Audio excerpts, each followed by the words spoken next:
Hello everyone, in this video I'm going to walk you through how to activate face recognition on Samsung.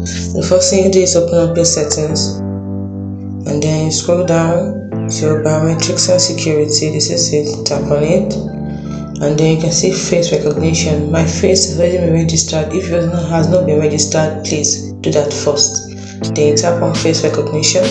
You're going to put in your pattern or your security code, and then you can see the second option, which is face unlock. Turn it on. You can also decide to let it stay unlocked screen until you swipe. Turn it on. It is as simple as that. Now when you unlock your phone, you can use your face to recognize your face and use to unlock your phone instead of you inputting your password all the time. It is as simple as that.